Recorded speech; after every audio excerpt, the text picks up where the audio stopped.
I just got the heat from that. I want the with love take on, like, why does this taste so good? What's so special about this? At 9:42 on the morning of December 3rd, Palace investigators released findings that stunned even seasoned media analysts. After months of tracking digital footprints and tracing manufactured narratives, they had uncovered something extraordinary: a sophisticated network generating false stories about Meghan Markle at industrial scale, using AI-generated evidence, coordinated social media accounts, and fabricated insider sources to create conspiracy theories that millions had believed were true. The discovery that alarmed palace officials. The investigation began not with suspicion about Meghan herself, but with growing alarm about the volume and sophistication of false information circulating about multiple royal family members. Throughout autumn, palace communications teams had been tracking an unusual pattern. Stories would emerge simultaneously across different platforms, each citing slightly different but coordinating evidence, creating the appearance of independent verification when all roads led back to the same manufactured origin points.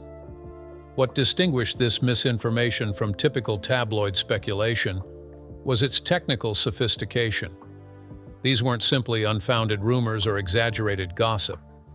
These were carefully constructed narratives supported by doctored photographs, manipulated timelines, AI-generated images, and fake documentation designed to appear authentic to casual viewers.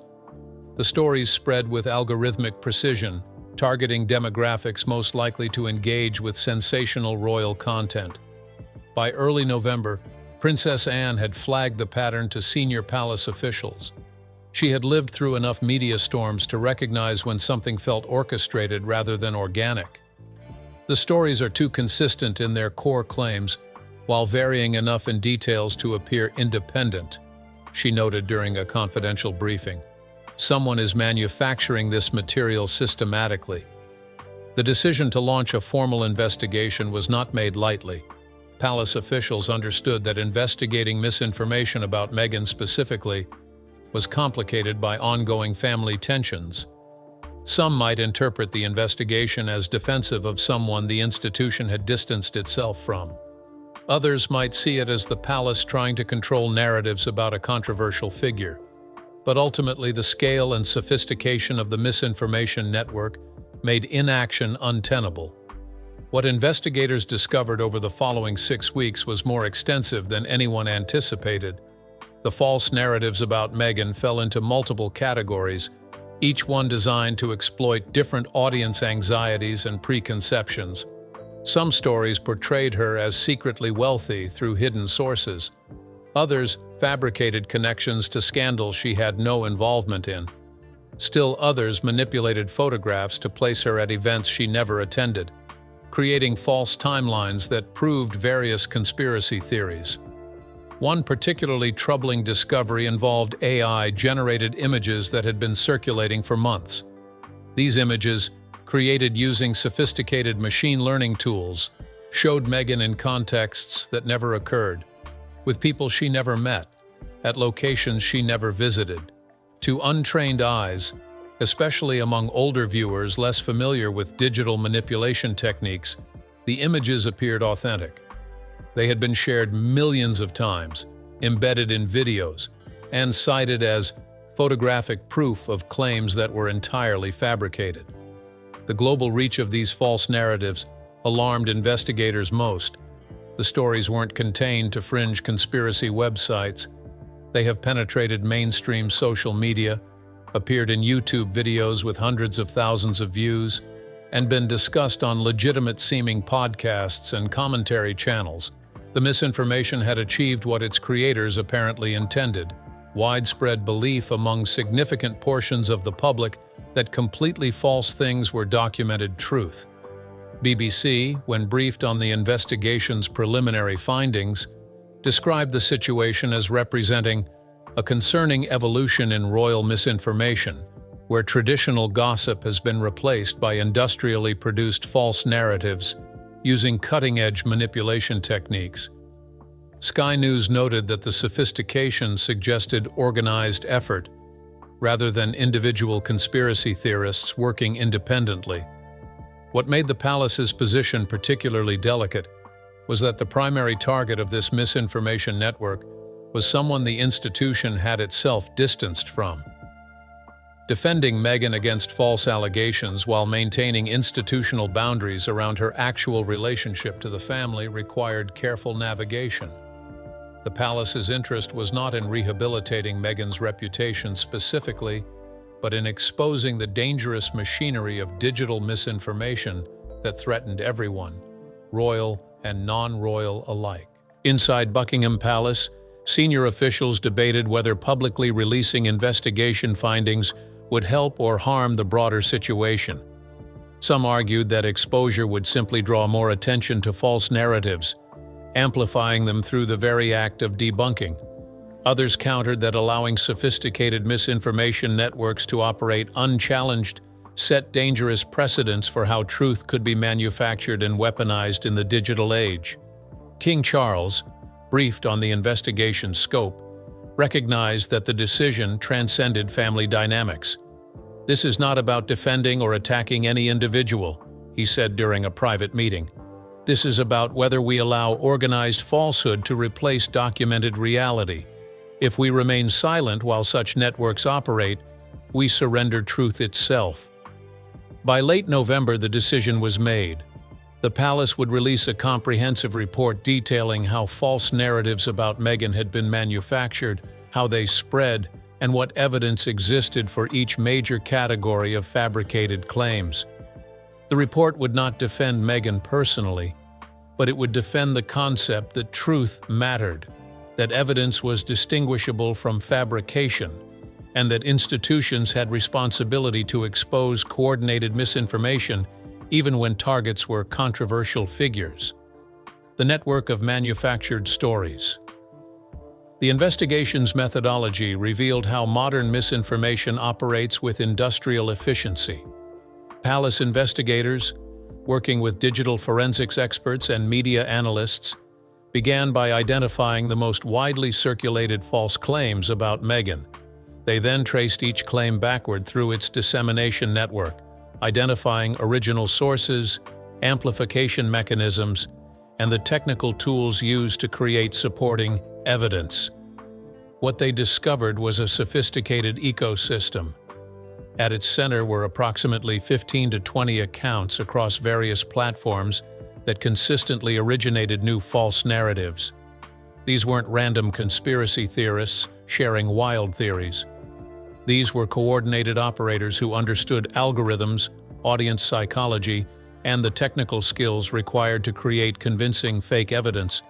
The accounts would introduce false claims in carefully staged ways. First, a teaser would appear, suggesting that shocking information was about to be revealed.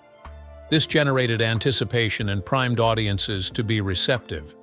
Then, the actual claim would be released, supported by what appeared to be photographic evidence, timeline documentation, or insider testimony.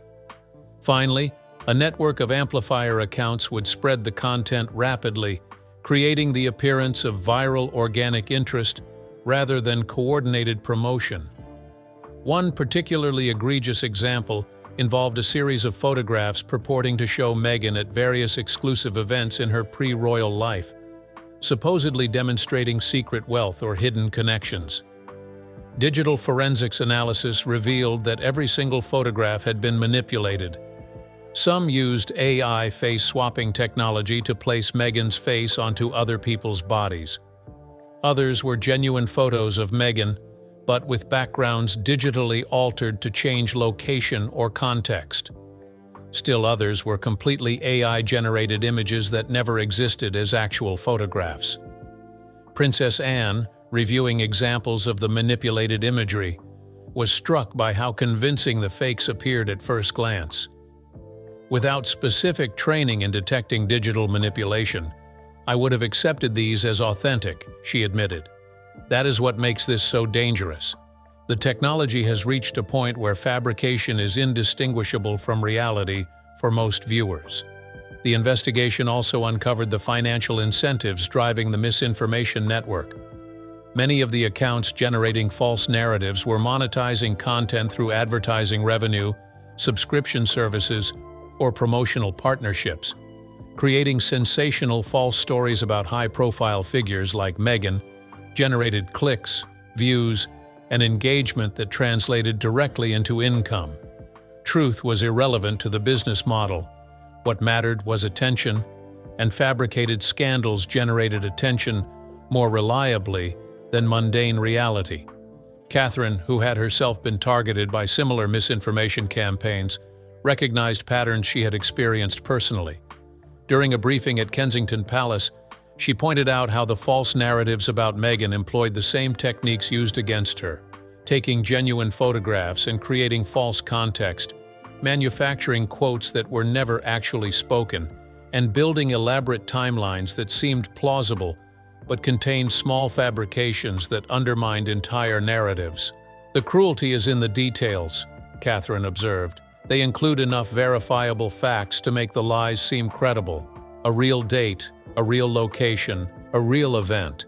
But then they insert fabricated elements that completely change meaning. Most people cannot or will not verify every detail, so they accept the entire narrative as true." The investigation revealed particularly troubling activity around content targeting older viewers. Analysis showed that viewers over 50 were significantly more likely to share false narratives about Meghan without verification. This demographic, often less familiar with digital manipulation techniques and more trusting of visual evidence, became primary vectors for spreading manufactured stories. The misinformation network specifically crafted content and distribution strategies to exploit this vulnerability. One investigator summarized the findings bluntly. "This is not organic conspiracy theory culture. This is industrialized falsehood production, using sophisticated technology and psychological manipulation to monetize lies about a public figure. The target happens to be Meghan Markle, but the techniques work against anyone, and the threat extends far beyond royal coverage." William, briefed on the investigation's technical findings, understood immediately that the issue transcended family dynamics. If networks can manufacture reality convincingly about one person, they can do it about anyone, he noted. "Today it is Meghan. Tomorrow it could be Catherine, or our children, or any public figure someone decides to target. This is about a systemic threat to truth itself." The 5 categories of fabricated claims. As investigators compiled their findings, false narratives about Meghan fell into 5 distinct categories, each one using different techniques, but serving the common purpose of creating the impression that hidden truths were being revealed, when in fact elaborate lies were being manufactured. The first category involved doctored photographs and timeline manipulation. This was perhaps the most visually compelling form of misinformation because it appeared to offer concrete evidence. Investigators identified more than 40 widely circulated images that had been digitally altered to place Meghan in contexts she never inhabited. Some showed her at parties she never attended, others depicted meetings with people she never met. Still others altered backgrounds to suggest locations that would support various conspiracy theories about her wealth, connections, or activities. The sophistication varied. Some manipulations were crude, detectable by anyone with basic image analysis skills, but others used advanced AI techniques that fooled even professional photographers. One particularly viral image, shared more than 300,000 times, showed Meghan apparently at an exclusive yacht party in the Mediterranean. Forensic analysis revealed the image was a composite, Meghan's face and upper body from one photograph, skillfully grafted onto another person's body in a completely different photograph, then placed against a third background image. The final result looked seamless to casual observers. Timeline manipulation worked by taking real events and shifting their dates or contexts to create false narratives. For instance, one widely believed claim suggested Meghan had been in a specific location on a specific date where something scandalous occurred. In reality, Verifiable records showed she was filming in another country at that time, but the false timeline, presented with enough surrounding accurate details, convinced many people that documented contradictory evidence was itself falsified. The second category involved false financial allegations without supporting evidence. These claims suggested Meghan had secret wealth from undisclosed sources or that she had engaged in various financial improprieties. The allegations relied on creating elaborate theories about money movements, business connections, and hidden accounts, none of which were supported by any actual financial documentation or credible sources. What made these allegations effective was their complexity. They included enough financial terminology and apparent detail to seem knowledgeable. Most readers lacked expertise to evaluate whether the financial theories made sense, so they accepted the appearance of sophistication as evidence of truth. Investigators found that every specific financial claim, when examined, either referenced misinterpreted public information or was simply invented without any basis in documented reality. The third category fabricated personal connections to various scandals. These narratives worked by linking Meghan, however tenuously, to controversial figures or events, then suggesting the connections proved hidden wrongdoing. The technique relied on degrees of separation. Meghan knew someone who was involved in something problematic, therefore Meghan must be involved too. The logical fallacies were obvious once stated plainly, but embedded in elaborate narratives with multiple tangents and supporting evidence, they convinced many viewers. One particularly pernicious example involved creating false connections to Andrew's Epstein scandal. Despite no evidence Meghan had ever met Epstein or had any involvement whatsoever in related events, manufactured timelines and doctored photographs created the impression of connection where none existed. The fourth category involved misattributed quotes and fake insider sources. This category was perhaps most difficult to definitively debunk because it relied on claims that were inherently unverifiable. Palace insiders would be quoted making dramatic revelations about Meghan's behavior, statements, or intentions. When investigators attempted to trace these quotes to actual sources, they found none existed. The insiders were fabrications, but proving a quote was never spoken is nearly impossible when the person supposedly speaking is anonymous. Some misattributed quotes took genuine statements and altered them enough to change meaning completely. Others were entirely invented. Still others took quotes from unreliable sources and presented them as if they came from credible palace officials. The cumulative effect was an avalanche of apparent insider testimony that was actually manufactured from whole cloth. The fifth and most disturbing category involved conspiracy theories about children and family. These narratives were particularly cruel because they targeted not just Meghan, but her children, creating elaborate theories about their births, appearances, and identities. The theories ranged from bizarre to genuinely harmful, but all shared the common feature of being completely unsupported by any credible evidence, while being presented with apparent documentation and insider confirmation. Palace officials found this category especially troubling because it demonstrated how misinformation networks would exploit any vulnerability, including children, to generate engagement. William and Catherine, as parents themselves, recognized how damaging such false narratives could be.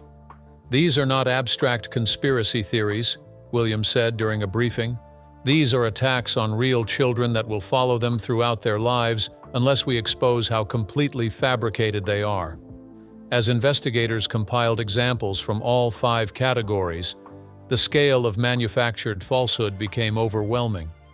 Dozens of false narratives, hundreds of doctored images, thousands of fabricated details, all working together to create an alternative reality about one person. And all of it spread and believed by millions who had no way of knowing they were consuming industrial-scale lies. The palace's difficult decision. The completed investigation presented palace officials with a decision more complex than simply whether to release findings. They had to navigate competing concerns that made any response potentially problematic, while inaction seemed equally untenable. The case for releasing the investigation's findings was straightforward. The misinformation network represented a systemic threat to truth, allowing it to operate unchallenged, set dangerous precedents. Exposing the techniques used to manufacture false narratives could help audiences recognize similar manipulation in the future, and failing to defend truth even when the target was controversial suggested institutions lacked commitment to distinguishing fact from fabrication. But the case against release was equally substantial. Publicizing the investigation would inevitably draw more attention to false narratives, potentially amplifying them through the very act of debunking. Some people would interpret the palace's involvement as defending Meghan, creating new controversies around institutional favoritism. Others would see it as the palace trying to control narratives, potentially validating conspiracy theories about cover-ups, and releasing detailed analysis of misinformation techniques could provide a roadmap for creating even more sophisticated future fabrications. Charles wrestled with the decision throughout late November. He understood the institutional importance of defending truth, but he also recognized that speaking about Meghan in any context risked reopening family wounds that were still fresh. During one particularly difficult conversation with William, he voiced his core concern. If we release these findings, we will be accused of either defending someone we have distanced ourselves from, or of using her as a convenient example while ignoring misinformation targeting others. Neither interpretation serves the institution well. William's response reflected his more strategic approach. The investigation is not about Meghan specifically. It is about demonstrating how modern misinformation networks operate. She happens to be the target in this case, but the techniques are universal. By exposing the machinery, we help everyone recognize when they are being manipulated, regardless of who the target is. Princess Anne, characteristically direct, framed the issue in starker terms. We either believe truth matters, or we do not. If we believe it matters, we expose organized falsehood regardless of who benefits or suffers from that exposure. If we do not believe it matters, we have already surrendered everything the institution supposedly represents. Catherine's perspective, shaped by her own experience being targeted by misinformation, focused on the human cost. She had watched false narratives about her spread globally, seen completely fabricated stories believed by millions, felt the powerlessness that comes from knowing truth has no effective defense once lies go viral. During a meeting at Kensington Palace, she told those assembled, "I know what it feels like to watch lies about you treated as documented fact. It is violating in ways difficult to articulate. If we have evidence that can help people distinguish truth from fabrication, we have a moral obligation to share it, regardless of complicated circumstances around who the current target is." Queen Camilla offered an unexpected perspective, informed by her own decades navigating media scrutiny. The people creating these false narratives understand something crucial. Institutional silence will always be interpreted in whatever way serves the narrative. If we remain silent, they will claim our silence proves they are right. If we speak, they will claim we are panicking because they are close to the truth. We cannot win that game, but we can refuse to play it by simply presenting evidence and letting it speak for itself. The debate extended over several days, with multiple meetings involving different combinations of senior royals and communications advisors. The turning point came when investigators presented a particularly egregious example: a completely fabricated story about Meghan that had been believed by an estimated 12 million people across multiple countries, based entirely on an AI-generated image and fake insider quotes that investigators had definitively traced to a monetized disinformation account. "This is not harmless gossip," William said, looking at the data. "This is industrial-scale fraud that happens to target a public figure, but threatens everyone's ability to distinguish truth from fabrication. We have a responsibility to expose it, not because Meghan deserves defense, but because truth deserves defense. Charles, hearing his son articulate the principle so clearly, finally reached his decision. We release the findings, not as a defense of any individual, but as an exposure of how organized misinformation operates. We include specific examples, we provide evidence for our conclusions, and we challenge audiences to verify information before accepting sensational claims as truth. The decision was made, communications teams began preparing the release. It would be framed as a case study in modern misinformation, using false narratives about Meghan as the primary examples, while noting that identical techniques were being used to target multiple public figures. The report would be detailed enough to be credible, while accessible enough for general audiences to understand. And it would end with guidance on how to identify likely misinformation, checking reverse image searches, verifying original sources, recognizing coordination patterns, and maintaining skepticism toward claims that seem designed primarily to generate emotional reactions. By December 2nd, the document was finalized. At 9:42 the following morning, it would be released simultaneously to major media outlets, posted on Palace digital platforms, and made freely available for download. The Palace was about to do something unprecedented, publishing a detailed investigation into how falsehoods about a family member had been manufactured and spread, not to defend the family member specifically, but to defend the concept that truth remained distinguishable from fabrication, if institutions were willing to demonstrate the difference. The public exposure and response. The report, released at 9:42 on December 3rd, ran to 32 pages and included detailed forensic analysis of the misinformation network, specific examples of fabricated content with evidence of manipulation, and step-by-step explanations of how false narratives had been constructed and amplified. The Palace titled it simply, Case Study in Digital Misinformation, Lessons from False Narratives Targeting Public Figures. Within the first hour of release, the report had been downloaded more than 500,000 times. Major news organizations devoted significant coverage to its findings, with many describing it as the most comprehensive institutional analysis of modern misinformation tactics yet produced. The response, however, was predictably divided. British media generally praised the Palace for engaging seriously with the misinformation threat. The Guardian ran an editorial noting that, regardless of one's views on Meghan Markle or royal family dynamics, the Palace's documentation of how false narratives are industrially produced serves important public interest. The Telegraph focused on the technical sophistication of the misinformation network, with analysis suggesting the findings had implications far beyond royal coverage. BBC assembled expert panels to discuss the report's methodology and conclusions. Digital forensics specialists confirmed the Palace's analysis of manipulated images was accurate and highlighted several examples they found particularly sophisticated. Media psychologists discussed why audiences were vulnerable to misinformation that confirmed pre-existing beliefs, and royal correspondents noted the unprecedented nature of the Palace, essentially defending someone they had institutionally distanced themselves from, not for personal reasons but in service of broader truth. The American reaction was more polarized. Networks like CNN and CBS covered the report extensively, with analysts expressing surprise at the sophistication of the misinformation network the Palace had documented. But social media response was divided sharply. Some viewers appreciated seeing concrete evidence that many widely believed stories were fabricated.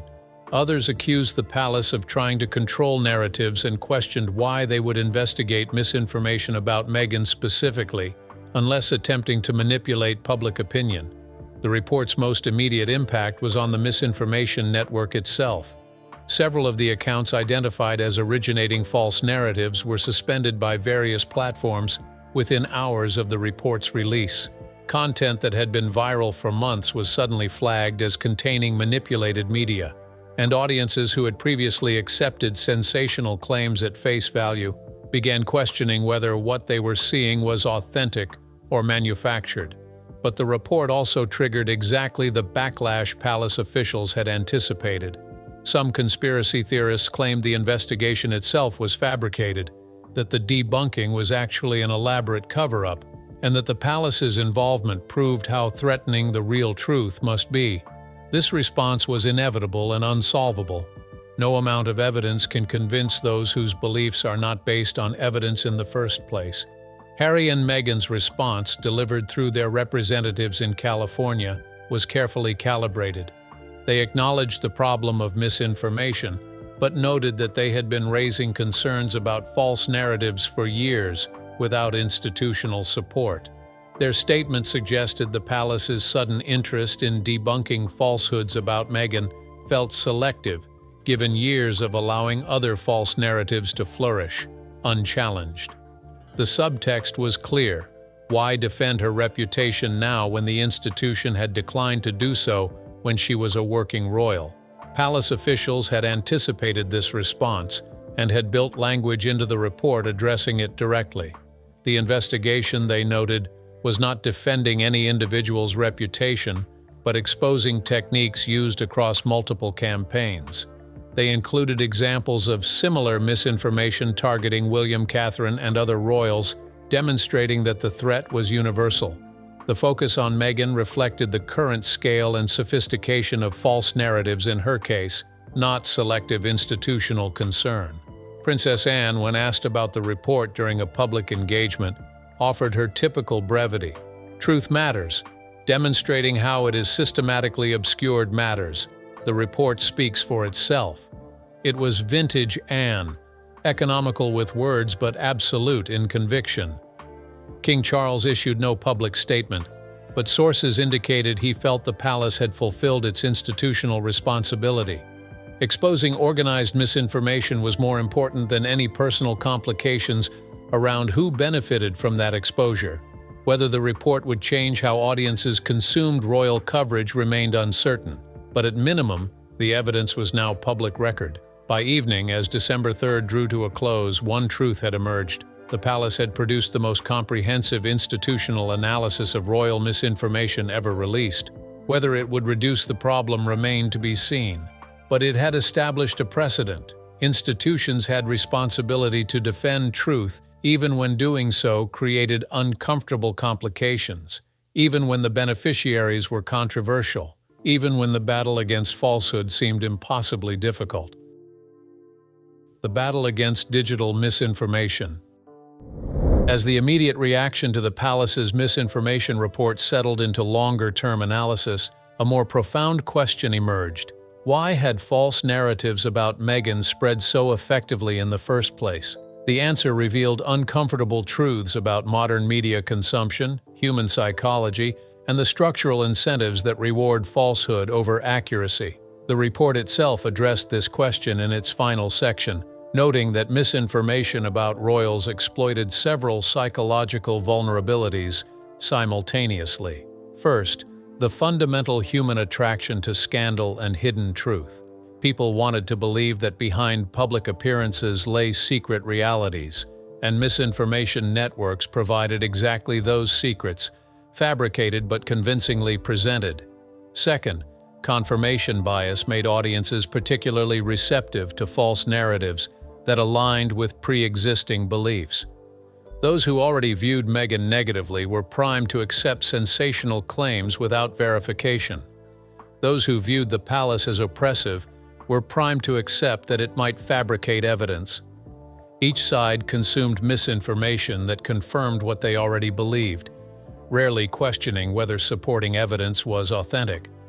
Third, the sheer volume of content made verification practically impossible for most viewers.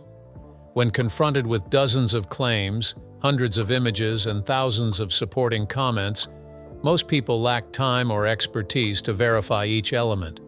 They defaulted to heuristics. Does this seem plausible? Does it match other things I've heard? Do many people seem to believe it? These heuristics, reasonable for navigating daily life, became vulnerabilities when facing industrial-scale misinformation. From my own perspective, Watching this situation unfold, I found myself reflecting on how fundamentally the information environment has changed in just the past decade.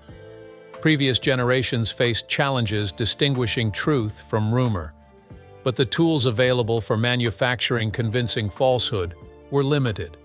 Today, anyone with modest technical skills and questionable ethics can create content that appears indistinguishable from authentic documentation, and the platforms distributing that content reward engagement over accuracy, meaning sensational falsehoods spread faster and further than boring truth. The Palace report noted that correcting false narratives once they had gone viral was nearly impossible. Even when debunking was comprehensive and widely reported, significant portions of audiences retained false beliefs. This continued influence effect meant that misinformation, once embedded in public consciousness, persisted despite correction. Some people never saw the debunking. Others saw it but didn't find it as memorable as the original sensational claim. Still others actively rejected correction, believing it was itself part of a cover-up. Catherine, reflecting on her own experience with misinformation during a private conversation, articulated the emotional toll that statistics could not capture. "You know the truth. You have documents, witnesses, photographs proving what actually happened. But millions of people believe a completely fabricated version, and nothing you say or show them makes any difference. It creates a peculiar kind of helplessness, watching your own reality be replaced by manufactured fiction in the public imagination." The report's final recommendations focused on institutional and individual responsibilities. Platforms should adjust algorithms to reduce spread of content containing known manipulation markers. Educational systems should teach digital literacy and verification techniques. Media organizations should invest in forensic capabilities to identify fabricated content before publication. And individuals should cultivate skepticism toward sensational claims, especially those designed to trigger strong emotional reactions. But underlying all these recommendations was a more fundamental challenge. Truth has become labor-intensive, while lies remain effortless. Verifying a claim requires time, expertise, and access to source materials. Creating a convincing lie requires only technical tools and willingness to deceive. This asymmetry means that in any contest between truth and falsehood, falsehood has structural advantages that are difficult to overcome through education or platform policy alone. For the monarchy, the misinformation report represented an evolution in how institutions engage with digital threat. Previous generations could maintain authority through controlling access to official information. Modern institutions cannot control information, but can provide evidence and analysis that helps audiences distinguish reliable from unreliable sources. Whether that approach would prove effective remained uncertain, but doing nothing while misinformation networks operated unchallenged was no longer tenable. As we close this chapter, several truths stand clear. The Palace investigation documented something genuinely troubling: an industrial ecosystem creating and monetizing false narratives about public figures at scale. The target in this case was Meghan Markle, someone the institution had distanced itself from, making the decision to investigate and expose the misinformation network all the more notable.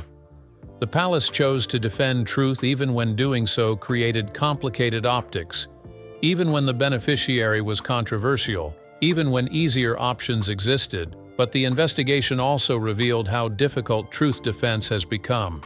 Comprehensive debunking reaches smaller audiences than initial misinformation. Evidence is less memorable than sensational claims.